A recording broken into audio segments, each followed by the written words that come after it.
welcome once again to Failure to Franchise, the show. Oh no, wait a minute. Actually, this is not Failure to Franchise. Oh, you're thrown off, aren't you? Chris, we got him. We got him. Everyone's confused now. People don't know what's happening. They're nervous. But instead, this is actually the first installment of Success to Series, our spin-off podcast about Hollywood's hits, winners, and triumphs. So this is Trev. And I'm Chris, looking for any excuse to elevate our bond of friendship. Oh, well, and this podcast spin-off is already canceled. well, hold on. I was going to say our cue of friendship, but I guess we can't say that anymore, so. Oh, I mean, yeah, you're right. That has been ruined, hasn't it? It has been, yeah. They might have to rename for the follow-ups. Yeah. Do they guys pronounce Q like a different way in Canada, maybe? Que. Okay, there we go. his gadget man, Quick. So, of course, why are we doing this, Chris? Well, obviously, our last spin-off series, Failure to Series about failed TV pilots was such a massive hit. Listened to by tens of listeners around the world. And people were like, when are you going to do like another spin-off? And we said, well, you're right. I mean, obviously, people just are demanding. You know, too, everything's about shared universes now. Yes. So we want to just kind of expand the Failure to Franchise universe. And you can't do that unless you start having, ancillary properties, spin-offs and things. But I think also, you and I just wanted to make sure that we weren't miserable all the time.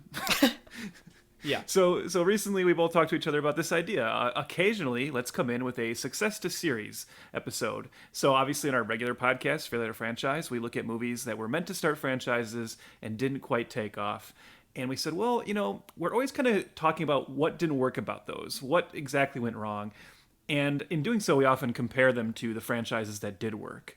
So I guess it makes sense to every once in a while, let's talk about some of those successful franchises and also just allow ourselves an opportunity to gush about the things we actually love. Not just dissect failures, but examine some franchises that actually mean a lot to us. And I think we've picked a perfect franchise to start out with because this is a franchise I have loved since I was a wee little boy. Mm-hmm. Chris, do you want to tell the listeners what we're doing today as if they haven't already figured it out?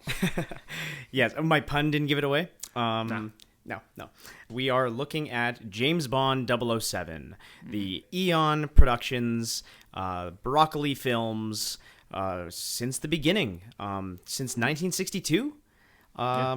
This marks actually the 60th anniversary of the franchise. So we thought, you know what, let's jump into it. Yeah, and see why did this franchise work and continue to work, and honestly, just why me and Trev love it so much. This is going to be more loosey-goosey than what we usually do. Our Failure to Franchise is quite structured in how we do things, but here it's going to be more anecdotal and emotional. You know what I mean? Well, that's great, because, honestly, that is true. I could just shoot the shit about Bond anytime. Yeah. If you want to just have a talk about Bond, I will dive in.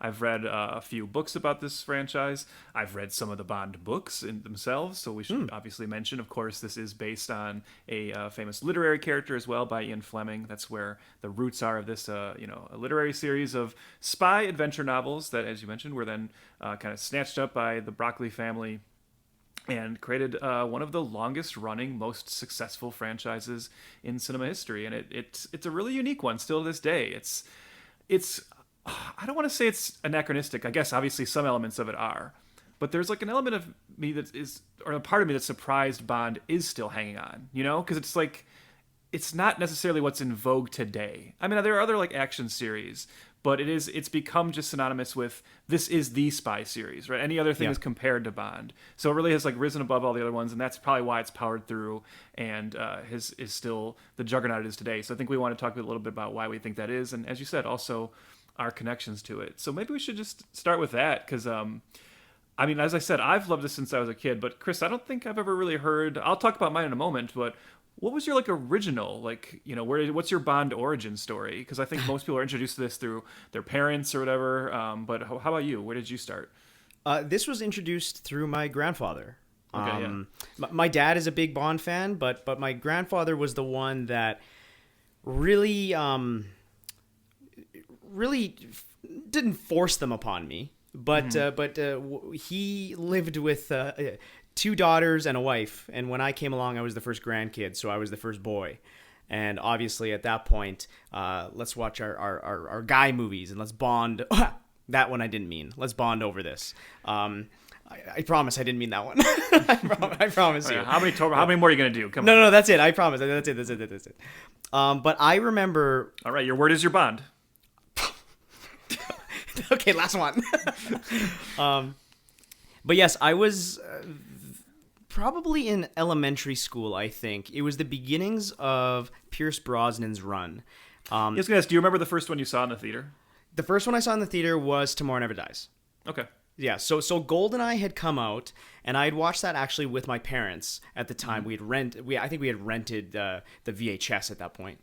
But yeah, there used to be a channel here in Canada. I can't even remember what the network name was, but they used to run Bond every year. They had like a James Bond marathon every single year, and they would play them from start to finish throughout the whole weekend. And I remember my grandpa recording them for me. And then me, when I visited, subsequent weekends, we would just power through them all. So that was kind of my introduction. And then it became a kind of a tradition to go see the Pierce Brosnan films in theaters with him. So we made it like, as soon as they came out, it was me and him went to go see them. Unfortunately, he passed away and he never got to see the Daniel Craig era.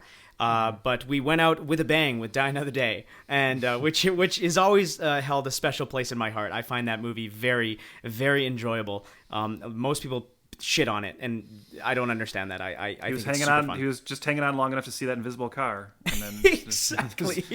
nothing more the world could offer him. And the green screen parachute. That's my favorite part when the score kicks in, and yeah. Anyways, but to be clear, I am also a dyed-in-the-wool defender of Die Another Day. yes. Yes. Yeah. For me, so very, very similar. This is definitely my dad. My dad was a huge Bond fan. Mm-hmm. I mean, in general, I got my love of movies from my dad. So I think I've told you this before, Chris, but ever since I was very, very young, my dad would take us to the movies like every weekend. That my dad was just a huge movie nut as well.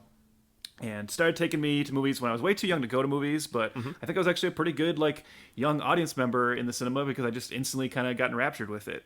And he's taking me to see R-rated movies when I was very, very young because he was just like he knew it like I was young enough to, or like mature enough, I suppose, or I guess like he just did a good job of making clear, hey, this is just fantasy and not reality, whatever.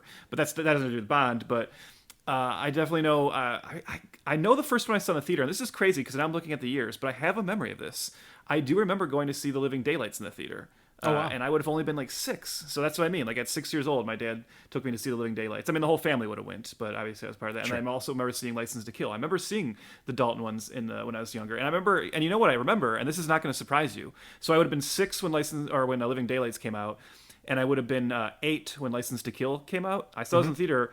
I was bored.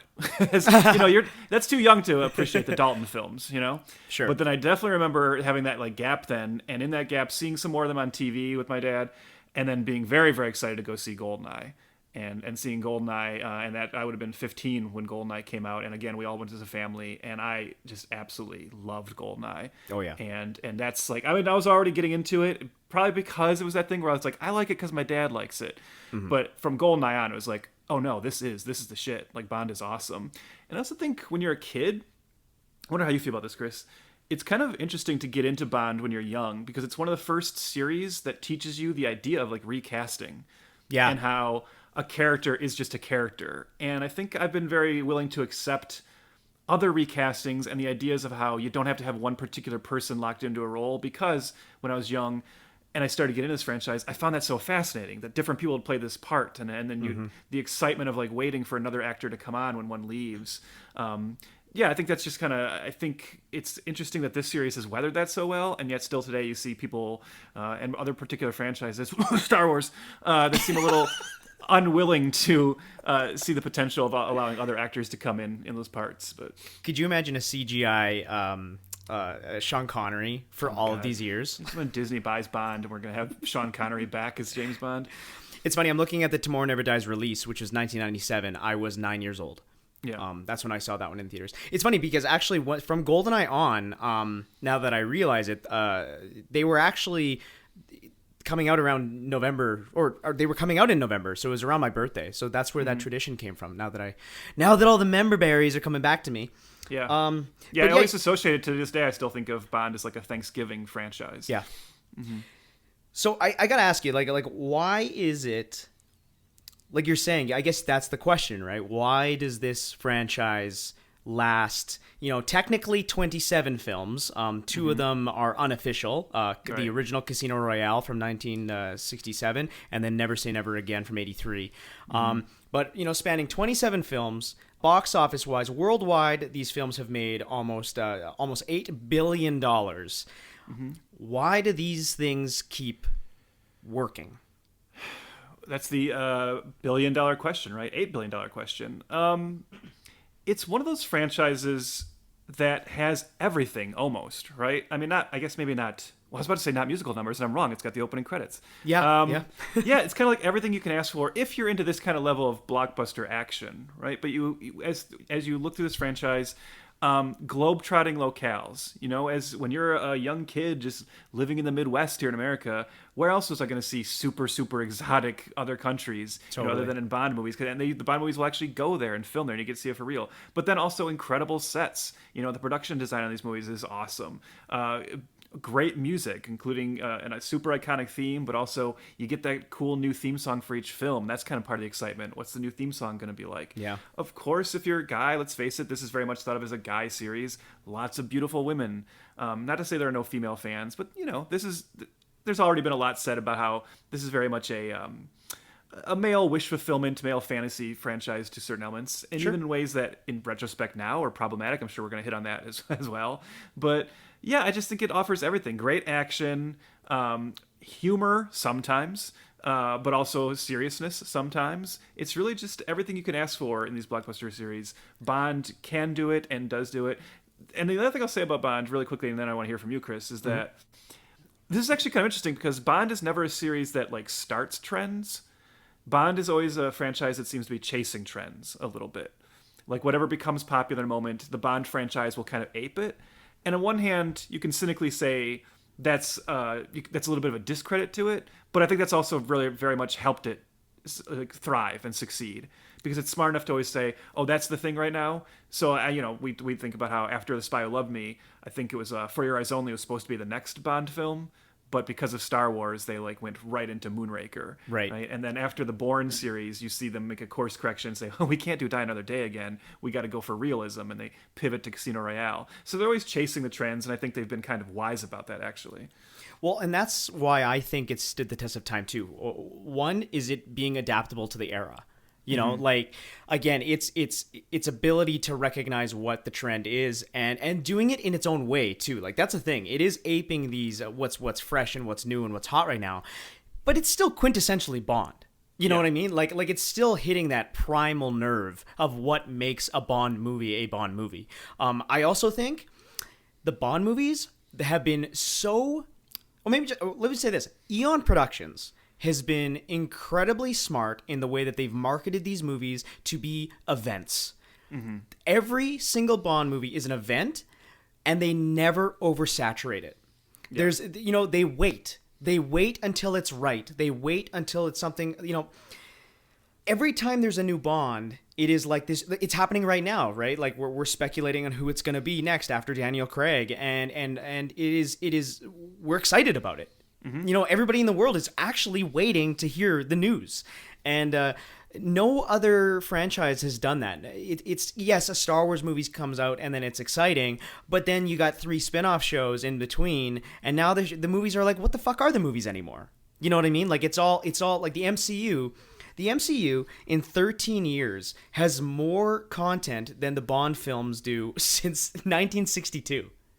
Like that's crazy. And I think it has been very smart in maintaining the specialness of the franchise. And I think that's something that's lost, especially in modern filmmaking, especially in the last 20 years, I would say. Yeah, I mean, really the only franchise I can think of that is comparable to what you were just saying about how it's such a big, kind of brouhaha waiting to see who the next person is ironically enough, another British franchise that started in the exact same year, in 1963. Chris, do you know what I'm referring to? No, I don't actually. Doctor Who. Doctor Who also started in 1963, and there you have another thing where every time a Doctor leaves, those of us like me who enjoy Doctor Who are all on pins and needles to see who's the next Doctor. And yet even there, there's been so many more since 1963, right? We're up to the 13th Doctor at the moment, and even some kind of ancillary doctors in there that don't count the numbering. I'm not going to explain Doctor Who right now, but I mean, I think it makes Bond even more special that since 1963, we've still only had a handful of Bond actors, because people will stay on for, in particular, Daniel Craig and Roger Moore were both there for a very long time. And so it does become really, really special. And yeah, you get very, very excited because it's weird. I guess we can just talk about this now since we're hitting on it, because we can kind of jump all around here. Sure. It is strange to me that right now you still see so much speculation about all these like big stars, right? Where they're like, oh, is it going to be Hugh Jackman? Is it going to be Colin Farrell now? Is it going to be, Idris Elba? And I just always, I mean, and first of all, I just will officially say right here, I really want it to be Idris Elba. I just don't think that's going to happen. Right. But I also just don't think it's going to be a big star. It never really has been in the past, Like, I'd say the biggest star to become James Bond was Pierce Brosnan, and that was a TV star. They're not really looking for movie stars to hold this franchise, because it is a commitment. You are signing on for multiple movies over multiple years, and I don't think they are looking to pay someone, a $20 million salary for that right off the bat. And I think it's just more exciting to get a nobody and have this be the role that maybe makes them an icon. Can you touch on your reasoning for why you want Idris Elba? Because first of all, I love Idris Elba, and I thought he was a great idea. And then for the longest time, I always thought, man, he's just too old for the role. Yeah. And you had said something recently in our friend group, in our text messages, and you had said something like, these guys don't have to sign on for 15 years. This is exactly it. I've become obsessed with this idea now. Another friend of mine and I were talking about this, and I saw someone do it. Like, I read a Twitter thread that was about this. I think it was Phil Noble Jr. I want to give him credit. Phil Noble Jr., the editor of Fangoria magazine, but also a huge Bond fan. He kind of pitched this idea of saying, look, Daniel Craig was so beloved, and his era lasted so long and was so iconic that the pressure is really on the next person who takes over that role. And he said, well, why don't you just kind of diffuse some of that by, instead of locking in anyone as like the next permanent James Bond, sign Idris Elba and say ahead of time he's only doing one. He's only doing one or two. And allow him to just do like this cool like 1 or 2 chapter singular awesome Bond story, and then have someone else do that, and kind of have like a few like anthology Bond films where you have different actors come in, different filmmakers, maybe even have them feel like a little stylistically different, and then after, I don't know, 4 or 5 of those, then say, okay, now we're going back to a permanent Bond actor. I think that's a neat idea. It's like one thing that the franchise hasn't tried yet. I don't think that's what they'll do. At the end of the day, I think they will still default to tradition. But that's the thing. I agree that Idris Elba is a little old now, but if he was only coming in for one... Now, you said you wanted me to speak to why I think he's perfect for Bond. I mean, we were talking about like what makes Bond work. Bond is the epitome of cool, right? He's the coolest like British character in the world. And isn't that Idris Elba right now? Isn't that just like the coolest dude in the world? And he's just like he's got everything Bond should have. Idris Elba is sexy. He looks like he could kick everyone's ass. He's got that like kind of a great British kind of demeanor to him, but also can have fun, as we saw in Suicide Squad. It's just everything's perfect, and I don't want to hear anything from any assholes out there who are gonna attack it for the obvious reasons. Screw that. Idris Elba would be an incredible James Bond. I think, yeah, he would have that great mixture of charisma. He would be and like brawn. You know what I mean? Like, the guy's a big dude, and he could kick my ass and everybody's ass, but also I think he could be super jokey and nail those one-liners. Yeah. And I'm very much on board for him. I also wanted I always thought Dan Stevens would be a really good Bond too. Yeah, that's another one for me too. I think Dan Stevens would be awesome. After I saw The Guest, I was like, man, that guy could be Bond for sure. Yeah. The other ones come to mind. I know Tom Hardy's been in the. I think everybody's in the running, but let's just say Tom Hardy. I'm not a huge fan of him as Bond. Yeah, that is a very different kind of Bond. I mean, that might be the compelling part of it, but I don't know if I'm that into that idea. Yeah. I don't know if I want a weird Bond. Do you know what I mean? Where I kind of hear like a mumbly Bond where we can't even understand what he's saying. Yeah, he's turn on the subtitles on the Blu-ray at home. Henry Cavill's another one. I like that guy, but I think he's had some outings in the spy universe lately, so I don't know if I really want to see him in here. And then I know another name, Richard Madden. He was in Game of Thrones, right? Yeah. So I think out of those ones, I'm a big fan. I've heard of other names here and there, but I really don't care about anybody else. Yeah. You know? I'm just along for the ride. Like I said, I assume I'm just kind of hoping even it's a nobody at this point. If it's not Elba, then I would just say find somebody, not a complete nobody. It'll probably be someone who's been in like 2 British films that we haven't seen or something. I mean, I shouldn't say. This sounds like so hipstery, but when they signed Daniel Craig, I had seen Layer Cake. Yeah. And that's why I was kind of excited about that casting. That's actually something you were talking about, how your grandfather unfortunately passed before the Daniel Craig era. My dad passed away right before Skyfall, like a couple months before Skyfall, and I always thought that was like such a shame. But I'll never forget. By the time Casino Royale came along, I was no longer going to see movies with my parents, because now I was going to see them with my friends and everything, right? But I would go see him, he'd go see him the same weekend, then we'd have to talk about him. Yeah. And I always remember, because, there was a lot of like controversy about Daniel Craig's casting. James Blonde, remember all this nonsense, Yeah. Oh my God, this guy's gonna be terrible. He's not handsome enough. He's not sexy enough. He's not cool enough. And then I remember going to see it and just obviously thinking, well, holy shit, that movie was amazing. Mm-hmm. And then coming home and being like, and my dad had seen it, I think, earlier that day, and being like, oh, what'd you think? And my dad goes, I thought he sucked. And I was like, oh my God. And my dad, he could do this sometimes. He was so good at being straight-faced sometimes. And he had me convinced for like 10 minutes that he hated him. And then he's like, no, he's amazing. I was like, oh, thank God. I thought I was going to have to throw down. I thought I was going to have to throw down hands and take my dad on. But That's funny.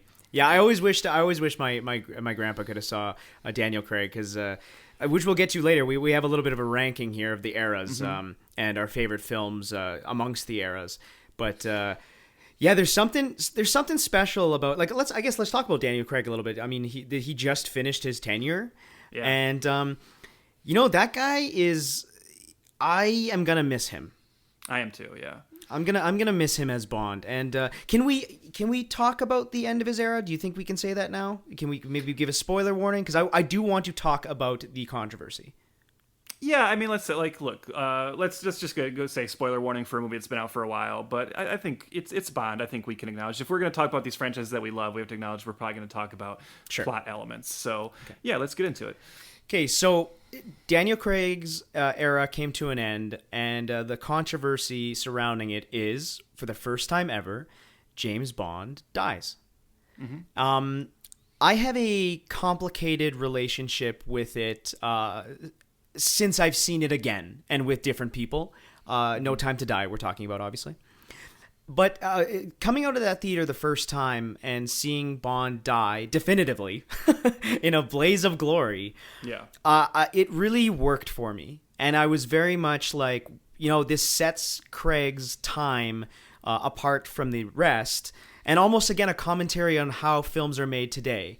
And it was kind of like, the Craig era is almost like a pocket universe in the Bond lexicon, right? And I was fine with it. Thematically, it worked for me. Everything worked for me, except, I mean, at the hands of that shitty villain. That's my biggest problem with it, is that, like, that fucking villain sucks, and I don't like that actor at all. But I was more positive on it. Now, my buddy saw it with me. Gigantic Bond fan, just like us. He could talk our ears off as well.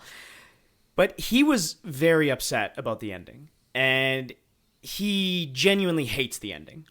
I was making fun of him, being like, you'll get your Bond later. Like, don't worry about it. You'll get another one, right? And then I watched it with my brother, and my brother loved the film. And then it ends, and again, he looked at me and he goes, wow, like, they really did it. They killed him. And then he says, I don't know how that makes me feel. So he was kind of siding with my buddy.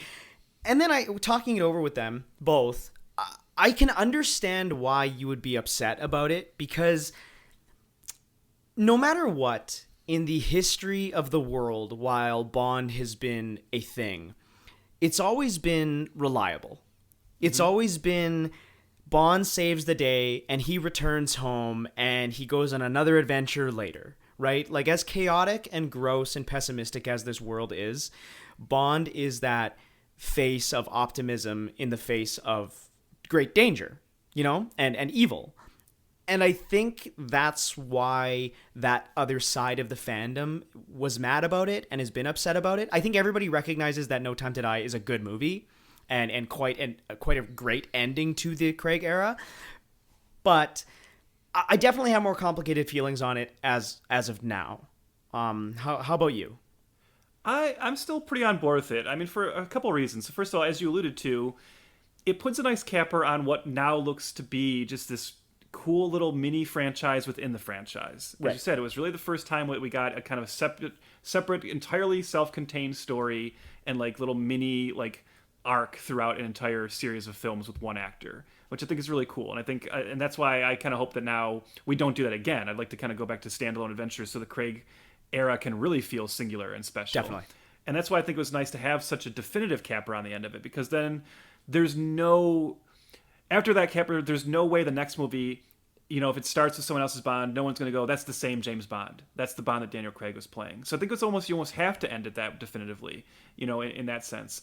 I also think there's a little bit of a meta element to it of knowing how ready Daniel Craig was to move on and how much he wanted a definitive ending. Not to say I've never bought, I look, there's been a lot of controversy about Daniel Craig in the Bond fandom, about how these jackass journalists will always interview him like the day after they film one of these movies, right? After like this, 9-month grueling filming schedule ends, that he's like broken his ankle, he's had to do all these stunts, he's exhausted, and they go, hey, you ready to do another one? And Daniel Craig many times has been like, no, I'm not. And that's turned over time into saying that he's like disrespectful or doesn't enjoy the character. Clearly it's like such the opposite, to where he seems to care about the character so much that he really wants to get these things right. He puts a lot of thought into it, and he seemed very disappointed at like the reaction of Spectre. He knew even like the kind of muted reaction in Quantum of Solace, he wanted to come back really strong with Skyfall. He really gave a shit, and knowing that he wanted to have this kind of definitive ending, and just honestly, that ending felt like the sort of ending he wanted. He wanted to go out in a blaze of glory and have it feel like a real end. So yeah, I'm with you that the villain sucks, but I still like it. I like it as an ending, and I think it's really fun that there's now this like 5-film cycle. And I told you before No Time to Die came out, I watched his other 4 films right in a row over like the days ahead of it. And it just works so well. And I think I'm going to do that every few years now, just spend a weekend and watch the 5 Craig films, because they do tell a nice singular story, I believe. And that's even like that, because like No Time to Die redeemed Spectre for me, which is a movie I didn't really like very much, but now seems better in retrospect because of what they were able to do with No Time to Die. Interesting. Yeah.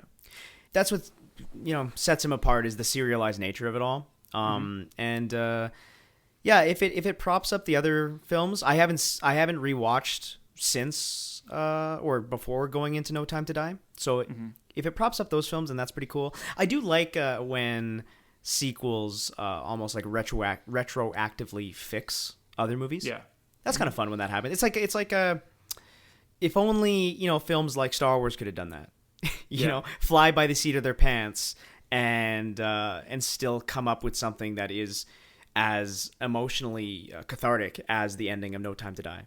So it's a happy accident when that happens. Yeah, and that is the thing, like you said, and I don't know, like seeing it in the theater, I did actually feel emotional at that ending, because you are watching a character that has meant so much to you for your entire life, and realizing like what an impact that character has on cinema. And it's that weird thing where it makes you feel like an idiot, right? Because you're feeling sad, and you're like, and then it even says at the end of the credits, James Bond will return. Like, I know. Why the hell was I just emotional? And that's the thing, but that's what's like clever about it. And this is why I give No Time to Die credit, because they had the balls to do what I still always be angry at The Dark Knight Rises for not doing. Right. Because I felt like The Dark Knight Rises, everything about that film thematically seemed to be setting up the same sort of ending, and then I felt like it chickened out. And I always just ask, why do you chicken out? You're not going to make... It's not like you're going to stop making Batman movies. So you're not going to stop making Bond movies, so you can do this, and everyone will understand. Nobody watched No Time to Die and went, oh, they're not going to make any more James Bond movies? we all get it, To go back to something you mentioned earlier, too, about... the like the eras of it. I think that's obviously a thing too. We were talking about it following trends. I think it's also just really cool that the Bond series over time, they are these interesting time capsules now. You look at the Connery films, and they very much feel indicative of like the 60s. The Roger Moore era has this very like 70s into 80s vibe, where you get into like more campy action. The Timothy Dalton 2-film run feels like this like sudden attempt to... It's like, that's the interesting one now, because it's like the early attempt to do the Daniel Craig thing when people weren't ready for it, right? Yeah. And that's kind of cool. And then you have the Pierce Brosnan era, which I feel like was trying to find that like middle ground, and like sometimes pulling it off, sometimes not. But ultimately, those Pierce Brosnan ones feel very 90s, right? Those are 90s movies, Even Die Another Day, which is not a 90s movie, feels like a 90s movie. So I just think it's cool that Bond is like, because the series has been running so long, it becomes this like it's like a living piece of cinematic history where they represent different times in cinema, and you see obviously the representation of female characters change, the way the action is shot has changed, special effects technology changes, so that becomes fun. And it's, I hope I live for at least another few decades here and I can keep seeing what the future ones look like. I'm sure soon we'll have Bond movies just filmed in a dome, I know that, but but until then I'm enjoying it. You know what I want? I want a kick-ass James Bond video game. I'm so tired. You ever played Goldeneye, my no, friend? I'm saying since Goldeneye, there has been just trash. Yeah. And like Goldeneye was so definitive for me, especially like it came out in 1997, right after the movie did, and one of the best experiences of my life is playing with my neighborhood friends, coming over and split screening battling on Complex. And that game was awesome, and ever since they've tried so hard, and for some reason they just can't crack that anymore. That game made $250 million at the time, and the third best selling Nintendo 64 game. And I just that's fucking definitive. Like, that's a great game. It's still the game everyone's chasing, right? And even today, like in recent like months, there's been memes about like the pause music on GoldenEye. People are like still obsessed with that game. Yeah, it's Did you ever play? You're not as much as a video game player as I am, but they tried to secretly release a sequel game years later. And they called it the same name, like GoldenEye something. I can't remember what they did, and it was a piece of shit. Well, yeah. It was a game that was like tricking you to buying it. And I remember me and a few friends bought the game and were just like disgusted with it, of how shitty it was. The only other Bond game I remember, I never played it, but the only other one I kind of clocked and was aware of that came after GoldenEye was I don't remember the name, but it's Pierce Brosnan actually did the voice for Bond in it. But then they also had Jaws as one of the villains. So that was that kind of cool thing where you were like merging different eras of Bond into one game. And that one just looked kind of neat. But then I remember never really hearing that much amazing stuff about it. But that's interesting too, because I think, there's been different times where I think they have done some Bond games now where maybe he looks like Daniel Craig, and definitely they've done some where he just kind of has a generic look. But I know, as I said, Brosnan's done the voice. I wonder, has Craig done it? I'm trying to picture someone going up to Daniel Craig and asking him to voice a video game and like what that would be like. But they should ask him right after filming. Yes. Well, you got video games that are iconic, and what else is iconic about Bond? The gadgets. The gadgets are awesome. We haven't talked about gadgets yet. Yeah. No. Yeah, it's taken us 30, 40 minutes to talk about gadgets. And this is another reason why I think it stood the test of time over all these years, is pretty much every movie, less so in the Craig films, but, they invent something super cool or totally ridiculous. And I think that's the charm of it, is that he can have a laser watch or one that has an EMP that explodes your eye, but not other technology around them. And then, like you said, you have an invisible car. Or an alligator sub. Yeah, totally. Like, it's all so ridiculous, and you love it. Like, I will always remember, like, every Bond movie that I went to with my grandpa, we just could not wait for the scene with Q. You just could not wait to see that actor talk with Bond and show him all the new shit, and then Bond like tinkering with them and making Q angry. Mm-hmm. That's some of the best stuff in this series. And it's such a reliable scene where you've gone through technically 6 eras of Bond at this point, and they all get at least those moments. And like I said, the Dalton films, which otherwise were trying to be a little bit more serious, but they realized, well, you can't. The Q parts still have to be funny, right? Because ultimately, it is this like old man getting annoyed with Bond as he just does not take any of his stuff seriously. Except you realize he is paying attention, just in his own way, because obviously he uses the gadgets later. Not just gadgets, but of course vehicles, right? Obviously, we have the classic Aston Martin, but throughout the years, the BMWs that he's had, and just like so many awesome cars and vehicles in the Bond series, and just like the things that have become so signature to the series, right? You were talking about the gadgets, and I'm sure everyone has their favorites, but also just the idea of like the opening to each Bond film yeah. being a kind of, sometimes a standalone, sometimes something that feeds into the later film or later in the movie, but sometimes just a completely standalone action sequence before you even get into the awesome opening titles. It's just everything is like so. It is a formula now, but it's a formula that we just like lap up, right? We're very, very excited for it. There's sometimes even like I always point to The World Is Not Enough as a Bond film that I'm not a huge fan of. But it has one of the best openings. That like speedboat chase on the River Thames. Oh yes, is so good that like you can't dismiss that movie. I'm like, well, I'll rewatch the movie just to watch that opening 20 minutes because that's kick ass, So just how cool like those can be as well. Which one has of the Pierce Brosnan ones has the hovercraft? Is that Die Another Day? The hovercraft, yeah, that's in the Korea sequence. Yep. Yes, right. Mm-hmm. I love that. Also, just going back to the car thing, after I saw Die Another Day, my dream car was the Vanquish. The invisible car was actually my dream car for at least a couple of years. I had like a poster of it on my wall. I loved it. For everyone who like shit on the invisible car, right? That was one of the things that was most mocked in Die Another Day. Yeah. Like just a few years after that, they actually had that technology. Have you ever seen this? Like obviously it's not quite as effective. Sure. But exactly the way they described it in the movie, the technology of there's cameras and they're filming what's on the other side of the car and then they project it on the car. That does exist now. Now it doesn't make the car completely invisible, but you get it when you look at it. And you're like, oh, that's the thing that they were alluding to in Die Another Day. Why is it that nobody shits on invisible planes? I don't know. Good question. Like that, we've seen invisible planes in the MCU. We see them in spy films. We see them all the time. Invisible planes. Nobody ever cares about those.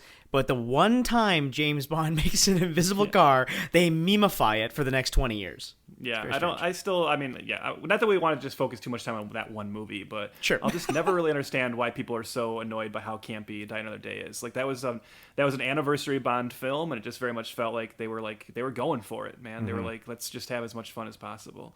I don't know. It's way more entertaining than World Is Not Enough, if you ask me. Hey, regarding your openings, let's just talk about the music, like the songs and stuff. Yeah, sure. That is some of the.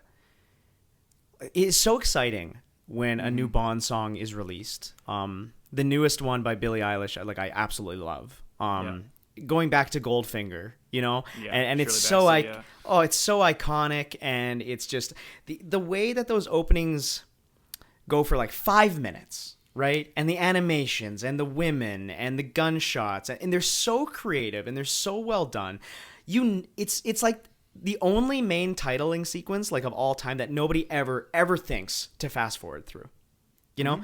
It is just such a part of the movie that everybody's excited for the cold open action scene. That's always a must.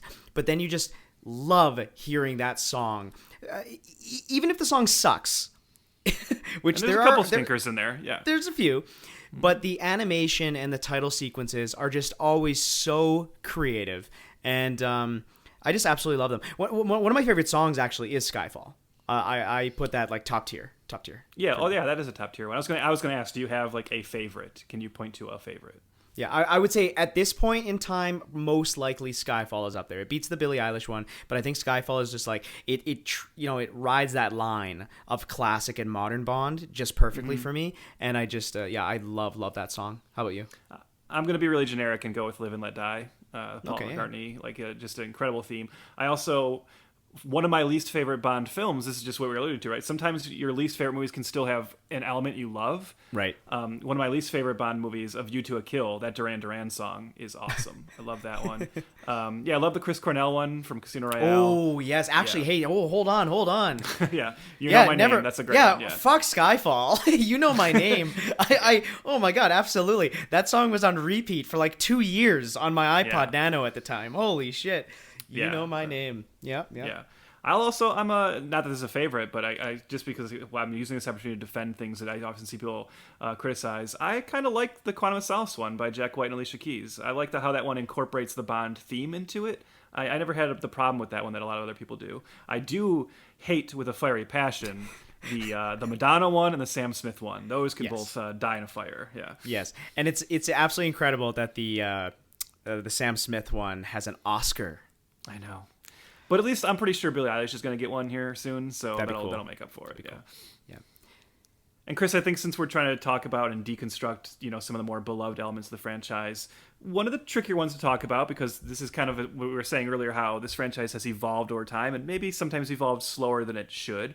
But I think you can't talk about Bond without talking about the Bond girls. And there's no denying like what a big deal that is too. Just as much as we say, it's always very exciting when there's a new Bond. You were talking about how clever they are at the marketing and like the promotion of these films. Like it's a pretty like it is a little bit of a status thing to become a Bond girl, right? That's kind of celebrated as well. And you see this things like who are the new Bond girls in each film. And there's obviously been some very, very beautiful ones. And I think the franchise has done a nice job of over time allowing them to become more than just arm candy. I mean, that's almost unfair to say because I think some of the early Bond girls actually were pretty strong characters in their own right, but there also were a lot that were just kind of there to be, have the sexual pun name and just be the obvious like joke or love interest. But I think in recent years we definitely developed some more kind of complex ones, whether it is Eva Green as Vesper Lynd, who obviously is like a pretty strong character, and up to No Time to Die, giving us for the first time in the franchise, this has been talked about before, but this is the first time where we had Bond girls who I actually would be down for watching spin-off films about. And that is both Ana de Armas' character, who just has one scene but almost steals the entire movie. Definitely. And then Lashana Lynch as the new 007, who I thought was pretty awesome, and I would actually watch like a spin-off about her as well. So I think it's made great strides in that, but over time I was just wondering, we talked about how, let's just be honest, we got into this series when we were young boys, Chris, burgeoning young boys. How important were the Bond girls for you? Because there's certainly many that I had crushes on growing up. Yeah, definitely. Yeah. and some that made me, nervous watching with my parents. I said my first time watching Goldeneye was with my parents, and Famke Janssen's Xenia Onatopp is killing men by fucking them. Yeah. So, and then the other Bond girl in that one, Isabella Scorupco, is just like beautiful. And for 9-year-old Chris, it was definitely a highlight to getting to see the new Bond films. And then Tomorrow Never Dies. I just was recently reminded by a buddy of mine that Michelle Yeoh is in that film. Yeah. And you got to give Bond and Tomorrow Never Dies credit. That was her first big American action role. She had been making a name for herself in Hong Kong, and that's the franchise that brought her over here. And I think that was even because I remember, like a little aside, but since it's about her, I remember when Super Cop was released in America, the American dubbed version, and they billed her as Michelle Khan. They didn't have Michelle Yeoh as her name. Really? So it took a bit for us to like catch up to allowing her to use a real name here and everything. But yeah, Tomorrow Never Dies. She's definitely one of the more badass Bond girls. I love her character as well. We mentioned about how Bond is adaptable, right? Like, and you're saying that it's made strides in fixing, the Sean Connery 60s sexism. And I think, this series gets a lot of shit. Yeah. And I don't know if it is totally deserved because it does adapt through each era. It's gotten a lot better. It has made strides in trying to be less problematic. I hate to say, one of the worst things to say is like, that's what it was like back then. But undeniably so, the 60s, it was a little misogynist, compared to 2010s. Were much different, for sure. Yeah. Again, like you said in the beginning, these are kind of time capsules from when they were made. And I think that's the charm of it. Is it great that Bond maybe slaps, I think, some Bond girls in the 60s? Probably not. But I don't know how to say it. It's hard to tiptoe around this, but... No, I get what you're saying. I think you're right that, like, we should be willing to discuss this about the Bond franchise, but I think attempts to cancel the Bond franchise, as it were, or to say, like, let's dismiss those early films. No, instead we watch them, and they do become these interesting, sometimes even funny relics of the past. Yes. And then you just kind of can see how it is kind of the responsibility of the filmmakers to evolve it. But that doesn't mean that you can't still watch and enjoy the previous ones. You just watch them with a different context, a different mindset of saying, oh, now this is like showing me what this was like at the time. And, to be fair, it also allows itself open to tons of parody. This is one of the more parodied franchises of all time. And very often now the parodies are making fun of that kind of sexism, that kind of misogyny, and just the silliness of those early Bond films. Speaking of the 60s one, I should say we should take a moment here. I know we're going to talk about each guy briefly for a moment, but we've been talking so much about Craig and then we were talking about Pierce Brosnan. Let's actually just give the man his due, Sean Connery, because if we're talking about this is success to series, I guess we should talk a little bit about the fact that he is the one that made this a franchise. You know, Dr. yes. No is the beginning of this. So Dr. No did not end up being a film we had to cover on our main podcast. Instead, Dr. No, even though I look at that today as, we talk about relics, that's a movie that's not, I don't think that's like one of the better Bond films. I think it's a little slow. You see them struggling to kind of figure out the series, but he's just so great in that role, right? That's exactly what it is. You watch Dr. No and you're thinking, this is kind of boring. I don't know if it's that great, but man, this guy is so magnetic on screen. There's something about this character and how just like compelling, how sexy, how dangerous he is. You're not surprised that they were willing to kind of, roll the dice a couple more times. And then From Russia with Love, the second one, now they're really starting to nail it. And then third time out of the gate, you get Goldfinger. I mean, there you go. Now you've just created an iconic franchise that's going to last forever. So yeah, I don't dismiss anyone who still thinks of like Sean Connery as like that is the James Bond, because of course that makes sense. And he deserves all the credit in the world for getting it going. It's those three films. I like stats and numbers, right? We do this on the main feed of Failure to Franchise, but Dr. No, budget of $1 million, went on to make $60 million worldwide. And that's like 1960s numbers. So that's insane. From Russia with Love, $2 million, double the budget. And they come out with $80 million worldwide. And then Goldfinger, like, kind of like the be all end all of the Bond franchise, one of the most iconic ones. $3 million production budget. It made $125 million worldwide. So, yeah, people loved Sean Connery in the role, and he's the character. He's the one. He set the tone. He set the stage. No matter how different a Bond era can be, they're always aping at least a little bit from Sean Connery. For sure. And boy, if you want to talk about how things were different back then, how franchises and just Hollywood operated differently back then, Chris, I don't know if you clocked this, but why don't you take another look at those release dates of From Russia with Love and Goldfinger. From Russia with Love was released on April 8th, 1964. Goldfinger released December 22nd, 1964. Holy Those movies shit. came out the same year. Yep. That's crazy. Did they just rush one out right away, or were they filming at the same time? Do you know any history? No, I think they just rolled right from Russia with Love production right into production on Goldfinger, because I think they just kind of already knew that it was going to be a hit, so they were fairly confident. Yeah, that's cool. I like that. Yeah. You want to hear another real quick bit of trivia here? Yeah, of course. Regarding this just interested me because I've never really known the origin story of the James Bond name. But in just looking stuff up before recording, James Bond was named after an American ornithologist. Ian Fleming was an avid bird watcher, and he's quoted as saying, "When I wrote the first one in 1953, I wanted Bond to be an extremely dull, uninteresting man to whom things happened. I wanted him to be a blunt instrument. When I was casting around for a name for my protagonist, I thought, by God, James Bond is the dullest name I've ever heard." And then he was quoted as saying on another occasion, "I wanted the simplest, dullest, plainest sounding name I could find.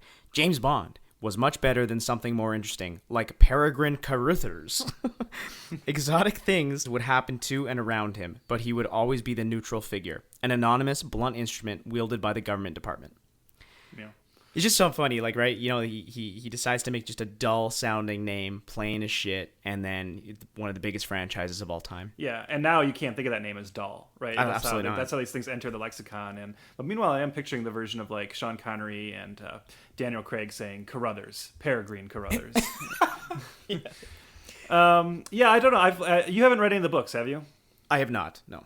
It's interesting. I actually don't know how to read. Oh, that's true. Yeah. I had to dictate that what you're just reading. I was dictating it to you through Semaphore, actually. It's like, it is interesting reading the Ian Fleming books, because Bond really, in those does really come across almost like sociopathic, because he just does not have much like emotion and even personality. He very much is that blunt instrument Ian Fleming talked about. So it's kind of cool to see how the movies had to work with those stories a little bit, but just by the nature of the actors they cast and just the demands of Hollywood filmmaking. Although we keep saying Hollywood, but this is a British series through and through. But just the demands of big cinema, we should say, having to make him a little bit more charismatic and put a little more humor into them. But obviously it worked. Should we, as we start to wind down here, should we talk about like, our favorite eras and like what we think of each of the Bonds and just kind of, share our overall thoughts on that? Definitely. What we have here is let's rank the eras of Bond. It's a little harder to do each movie. I think you had an interesting idea where you said like maybe we should just pick our favorite movie from each actor. And I'm really excited to hear which George Lazenby one you like the most. Yes. Well, let's start there then. Well, let's start with Connery, right? Let's start with the OG and work our way up. How about that? Okay. Yeah. You're one of the most beautiful girls I've ever seen. Thank you. But I think my mouth is too big. No, it's the right size. For me, that is. Sean Connery made 6 films. My favorite one, of course, is Goldfinger. Started it all, set the tone, give credit where credit's due. He was the epitome of 1960s swagger and, frankly, sexism, but we've discussed that. And but he's fucking excellent. Like he is the guy. Ranking 3rd on my list, though. Interesting. I would say my favorite Connery one is Goldfinger as well. But I always give like a special, mention to From Russia with Love, which I think is also really, really good. It just maybe doesn't have quite the spectacular finale that Goldfinger has, but still also like a really strong one. And just everything you just said about him is definitely true. You know what? Actually, now I think about it, I think he ranks 3rd for me as well. So yeah, I was like surprised by what you saying that, but now I'm thinking, I'm like, oh no, that's true of me as well. So yeah, I put Connery in my number 3 slot. But Goldfinger, he's my 3rd favorite Bond. But I will say definitively, Goldfinger still to this day is my favorite Bond movie. If I have to pick a Bond movie to take to a desert island, that would be the one. Cool. Just no TV though, so I'll take the novelization, which I guess is just the book. Novelization. Do you always arm yourself for a rendezvous? Occasionally, I seem to be accident prone. Suppose I were to kill you for a thrill. I can think of something more sociable to do. Well, moving on from Sean Connery is George Lazenby. Obviously, just the one and done on Her Majesty's Secret Service. To be totally honest, I barely, if anything, remember this movie. Like, I really just don't. I know that George Lazenby was like trying to give Bond like a more of a romantic sensitivity to the character. So he's actually ranked 6th on my list. So he's at the bottom for me, but maybe because I need to revisit that one movie. But that's no disrespect to the guy or his, quote unquote legacy as the character. But he does rank at the bottom just purely being not as memorable for me. Yeah, I think you already know this about me, Chris, but I'm part of that cult that has become just died true like defenders of Her Majesty's Secret Service. Yeah. And it's been very, very exciting for me in my lifetime to watch that change, right? To when I was a kid, it definitely was. He was always the joke, right? That was the punching bag of this franchise. And that simply seems to be just because he did the one. But over time, more people have kind of revisited that film, and there even used to be talk. And I think this is something I said when I was younger, saying, "Well, if that was Sean Connery, that would definitely be like the best Bond movie." Which maybe there's still a level of truth to that, but that shouldn't dismiss the movie. And I actually really, really think Lazenby is pretty good. And you know what the thing is? Just George Lazenby is an idiot. They wanted him to sign on for like 7 more films, and he said no because he was convinced by some other people that as we're leaving the 60s, Bond's not going to be cool anymore. This like this new counterculture. The kids, they're not going to want a hero with like short hair. He got kind of into like drugs and stuff, and he was trying to make like more counterculture stuff. So he stupidly walked away from the franchise. Obviously, a huge mistake. But he's actually really, really good. He's also the most physically intimidating Bond, I think. He's really big, and he looks like the toughest. So yeah, I'm glad people have kind of come around on that one. He's probably he would be my number 4, actually, coming right after Connery. Just because I think that film that movie's in my top 5. I think I'm happy to see people kind of coming back around on it. Cool. Bond, what do you think you're doing? Keeping the British end up, sir. Well, moving to Roger Moore. Made 7 films. Yep. My favorite. This was a tough one. But I think because it's just so goofy and it's memorable for being super sci-fi to me is Moonraker. I do. Oh no! I like Moonraker because it's like it was just like so silly, and I do remember it the most from my childhood. So I think again, I haven't revisited a lot of these old classic Bonds in years, Trev. So my rankings, it's kind of a cheat, but Moonraker to me is just like, it's not good, but I remember. No, I know. Yeah, it's a fun watch. Yeah, it's a fun one. But Roger Moore himself, he's all around very fun. He's very campy. He's silly. It's definitely the outlandish 1970s natures of things. Just don't take things too seriously. I do prefer my Bond more rugged and sophisticated comparatively. Roger Moore's not my favorite. He ranks. This was tough. I did a last minute change, but I might change it again. Let's put him fifth. Yeah. Well, for me, Roger Moore comes dead last. Okay, all right. And that sounds so mean, but it's exactly for what you just said, right? So this is where me and my dad disagreed. My dad loved the Roger Moore era. Yeah, my grandpa loved Roger Moore because he was also he was really like a goofy sense of humor as well, so I think that's where they connected. And to be fair, I'm actually into pretty goofy stuff like that. And I think I've come around to the Roger Moore films a little bit more as I've gotten older, and now I kind of there is a charm to them now that I don't think I saw as a kid. As a kid, I was maybe just a little bit annoyed by how goofy they were. But still, he still ranks dead last for me. He's definitely the actor who stuck in the role too long, too. Yeah. The last couple he made, he was really showing his age, and he should not have been Bond anymore. But for me, the Roger Moore film I like the most is actually the one that, to me, is the most kind of old school traditional Bond film. And to me, the one undisputed classic he made is The Spy Who Loved Me. That movie kicks ass. There's no denying that film. I do like Live and Let Die, and I do like The Man with the Golden Gun. But like you said, those are kind of more campy, get a couple beers, watch and laugh kind of movies a little bit to a certain degree. Live and Let Die has some kind of very embarrassing stuff since they're trying to ape the blaxploitation genre. There's some really kind of uncomfortable moments in that. But The Spy Who Loved Me, Barbara Bach, it's just oh man, that movie rules. That's my favorite one. But he is unfortunately someone's got to be your dead last Bond, and he's it for me. Miss Kennedy, would you get me a medium dry vodka martini? What is Shaken, not stirred. Then we move to Timothy Dalton. Only made 2 films. My favorite of the bunch of 2 is License to Kill. Same. I'll just say that yeah, right now. yeah. That's the one I enjoy the more. Yeah. And Dalton, like we kind of said before, the world wasn't ready for him yet. Yeah, no. The right Bond for the wrong time. Yes. I just wish he had more of a chance. I wish he got maybe one other, maybe 2 more. Yeah, it'd be nice if he had a trilogy, right? Yeah. He's rugged, more serious, the kind of Bond that I like. Reduced womanizing in his films. I just, again, wished he had more of a chance. Solid Bond. And he ranks 4th on my list. Yeah, he's 5th for me.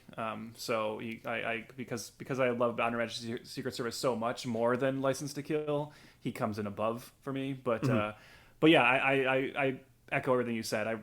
Dalton should have got at least 1 more. I think it's kind of too bad. Although you say that, but then we move into one of my favorite Bond films, so it always kind of works out, I guess. But yeah, like I said, he just felt like what they tried to do with his era, people weren't ready for it, and unfortunately, he's taken a lot of the blame and the brunt for that. But he's doing what's been asked very well, and I've seen many people say this, and I will actually echo it.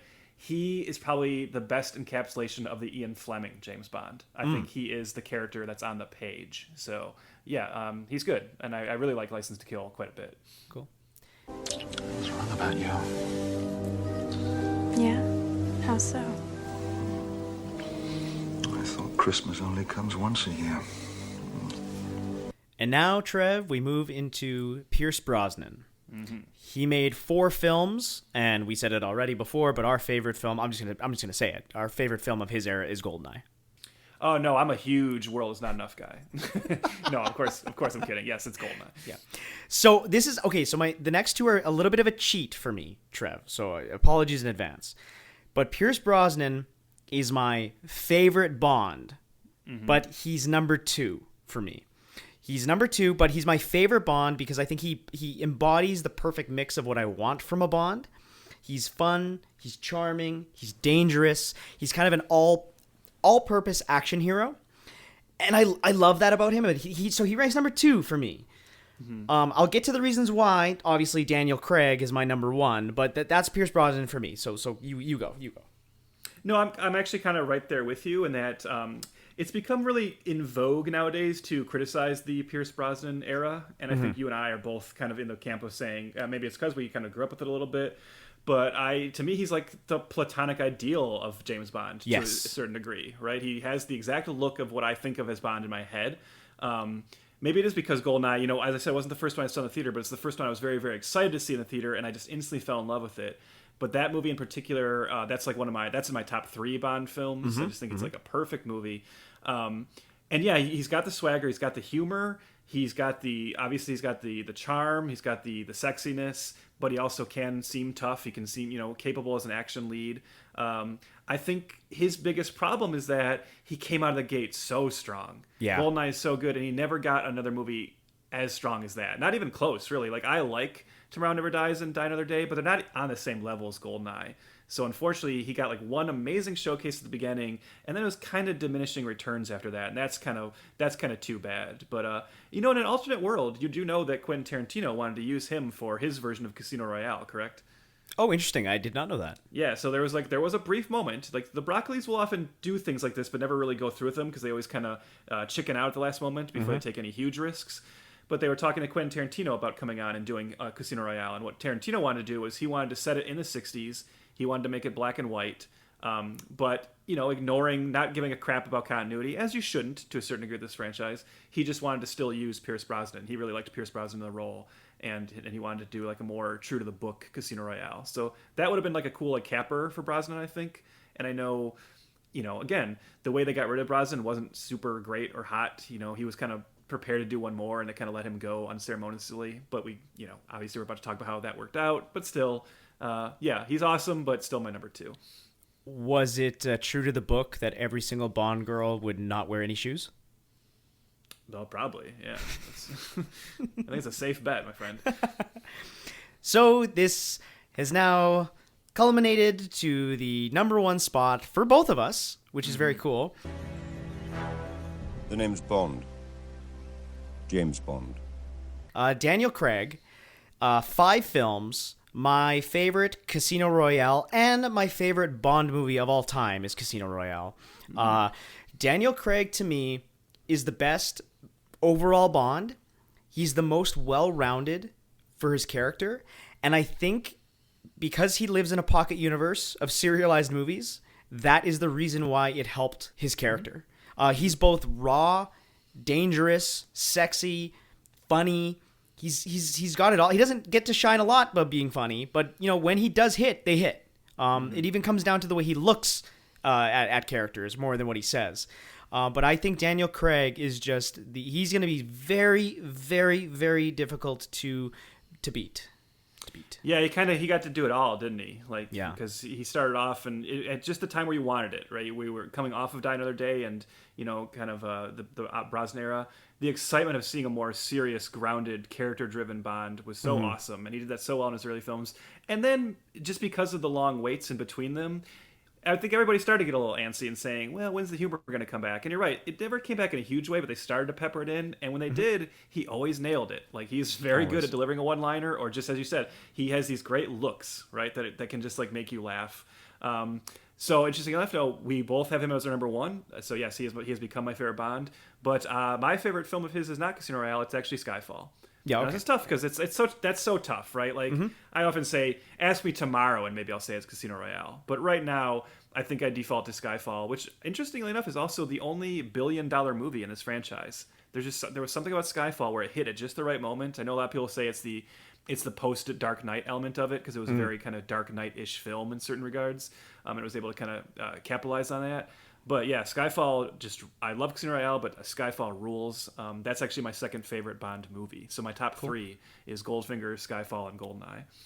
Nice. And again, with Daniel Craig, he got to play Bond really from beginning to end. And that's what's so cool. One of, my favorite franchise, I mean, who knows if we'll ever talk about it on here, but the reboot Planet of the Apes franchise. And I've always been in awe that Andy Serkis got to play Caesar, you know, from beginning to end. I always found that just fascinating that he could do that. And complete arcs, you don't get to see that very often, yeah. Exactly. And that's what I love about the Daniel Craig Bond is, like, we literally see his first mission and then we see his last.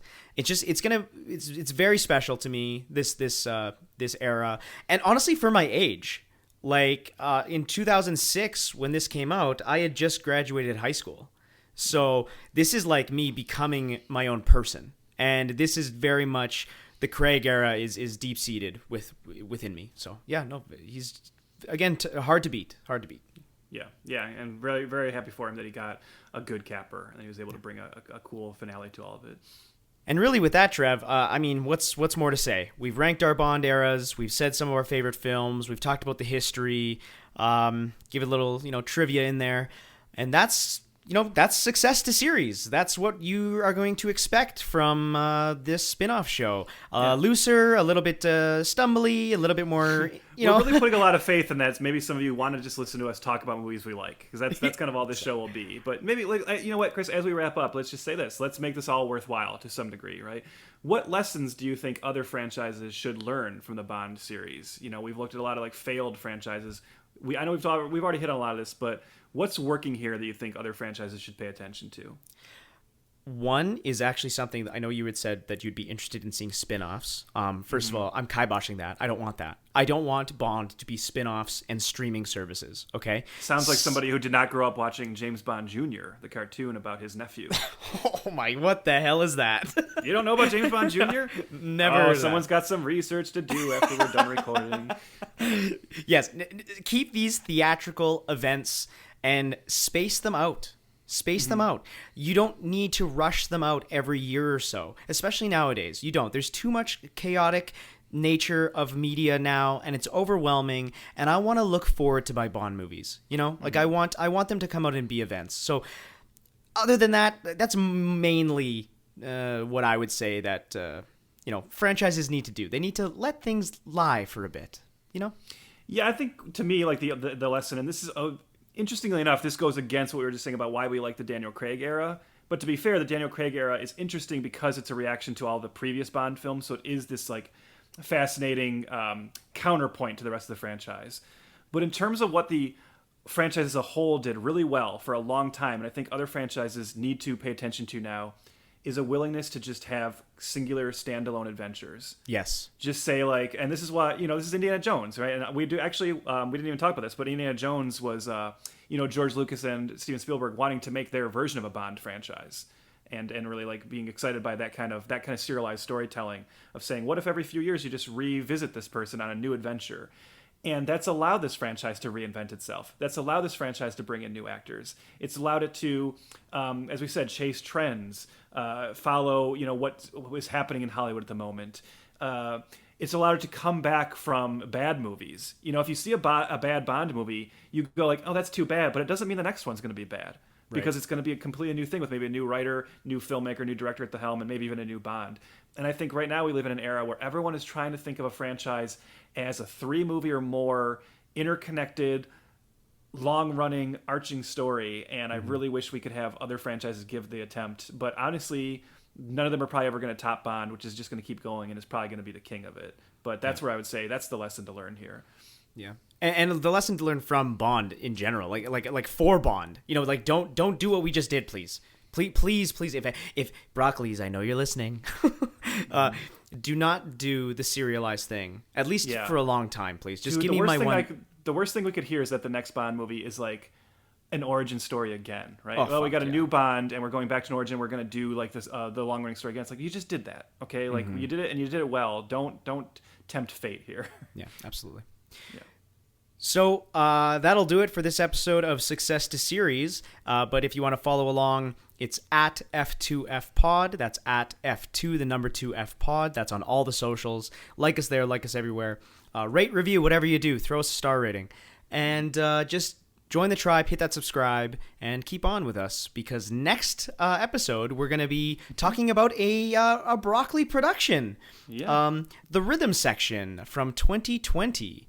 Their attempt to not get out of the Bond business, but maybe reach out from the Bond franchise. Yeah, we can return to Failure franchise to show how even the masterminds behind a successful series like Bond, sometimes you can stretch too far and you can fall on your face, and that seems to be what happened with the Rhythm Section. So we'll be looking at that next time and seeing what went wrong with this that's gone so right with Bond. Yeah.